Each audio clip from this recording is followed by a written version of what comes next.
గాని ఫీల్ అవుతున్నాం.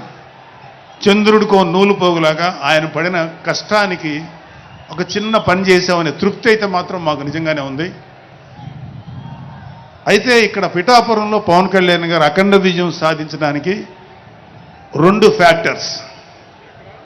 Two important factors. ఒకటి మన ప్రెసిడెంట్ జనసేనాని పవన్ కళ్యాణ్ గారు అయితే, రెండో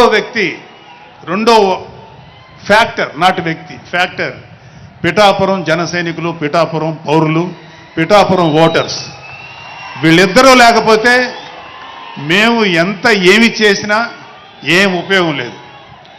సో మాలో ఇంకెవరైనా సరే పవన్ కళ్యాణ్ గారి విజయానికి నేనే దోహదపడ్డాను అని ఎవరన్నా అనుకుంటే అది వారి కర్మ, అంతకంటే ఏం చేయలేం.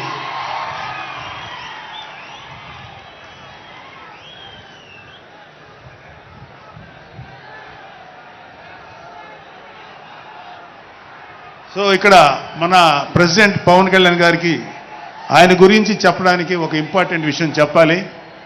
అది ఏంటంటే, మొన్న ఈ మధ్యన మా అమ్మగారితో మాట్లాడుతున్నప్పుడు మా కళ్యాణ్ బాబు గురించి ఒక మాట వచ్చింది. యాక్చువల్గా ఇక్కడ నేను ఒక అన్నగా మాట్లాడకూడదు, కానీ నేను ఒక పార్టీ జనరల్ సెక్రటరీగా మాట్లాడాల్సి వచ్చినా కూడా ఒక అన్నగా ఈ ఒక్క విషయం నేను చొరవ తీసుకుని మాట్లాడాలి. సో మా అమ్మని అడిగాను, అంటే ఆవిడ నాతో చాలా ఫ్రెండ్లీగా ఉంటుంది. ఆవిడని అడిగా, ఏదో మాటల్లో వచ్చింది, అమ్మ మమ్మల్ని అంటే ఏ తల్లి అయినా ఒక ఆడతల్లి ఒక స్త్రీమూర్తి బిడ్డను కనేటప్పుడు చాలా నొప్పులు పడుతుంది, అదొక పునర్జన్మ అంటారు. అలాంటిది నేను మా అమ్మని అడిగా, నేను పుట్టినప్పుడు ఏమన్నా పెయిన్స్ అనుభవించావమ్మా అని.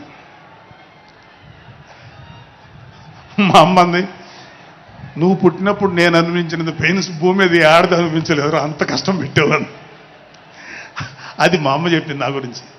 సరే కళ్యాణ్ బాబు ఎలాగా అన్న. గొప్ప విషయం అంటే నేను షాక్ అయ్యా. వాడు పుట్టినప్పుడు నాకు పెయిన్ అనేది కొంచెం కూడా తెలియలేదురా, అలాగా నాకు పెయిన్ లేకుండా పెయిన్ ఇవ్వకుండా పుట్టాడు. ఈ విషయం నేను కొంచెం షాక్ అయ్యా. అదేంటమ్మా కనీసం పెయిన్స్ ఉంటాయి కదా, ఏమోరా నాకు ఏమాత్రం పెయిన్ తెలియకుండా పుట్టాడని. సో నేనేమంటానంటే, పుట్టేటప్పుడు కన్న తల్లికి కూడా ఏమాత్రం నొప్పి బాధ ఇవ్వకుండా పుట్టిన పవన్ కళ్యాణ్ లాంటోడు, అలాంటి నాయకుడు ఈ కూటమి భాగస్వామ్యంలో ఉప ముఖ్యమంత్రిగా ఉన్న నాయకుడు ప్రజలకి ఎందుకు బాధలు రానిస్తాడు? వాళ్ళకి ఏ బాధలు కష్టాలు రాకుండా గుండెల్లో పెట్టుకొని చూసుకుంటాడు. అది మనం కళ్ళారా ఈరోజు చూస్తున్నాం. ఇప్పుడు మనం చూస్తున్నది ఆవగింజలో అరవంతు మాత్రమే. కూటమి భాగస్వామ్యంలో పవన్ కళ్యాణ్ గారి భాగస్వామ్యంలో జరుగుతున్న కూటమి ప్రభుత్వం పరిపాలన ఆవగింజలు 1% ఇంకా చాలా ఉంది. ఇప్పుడు చూస్తుంది just tip of the iceberg. అద్భుతమైన పరిపాలన మనకు రాబోతుంది. రాబోయే 20 ఏళ్లలో ఆంధ్రప్రదేశ్ ఒక స్వర్ణయుగం చూడబోతుంది. ఎందుకంటే ఎప్పుడో స్వాతంత్రం రోజుల్లో కొంతమంది మహానుభావులు పుట్టారు. అలాంటి వ్యక్తి ఈరోజు పుట్టడం, ఈరోజు మన ముందు ఉండటం మన అదృష్టం. అలాంటి వ్యక్తి దగ్గర పని చేయడానికి ఇగో ఈ స్టేజ్ మీద ఉన్న ప్రతి ఒక్కళ్ళం గర్వంగా ఫీల్ అవుతున్నాం. మాకు పదవులు వచ్చినా రాకపోయినా ఆయనకు సేవ చేస్తాం.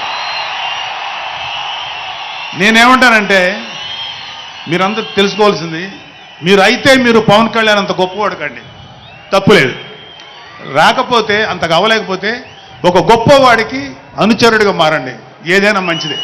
నేను ఆ పని చేశాను. రెండో పని, పవన్ కళ్యాణ్ గారు అంత గొప్పగా నేను అయ్యే దమ్ము లేదు, కానీ ఆయనకి అనుచరుడిగా మాత్రం నాకు అవకాశం ఇచ్చారు. అది నేను చాలా సంతోషపడతాను.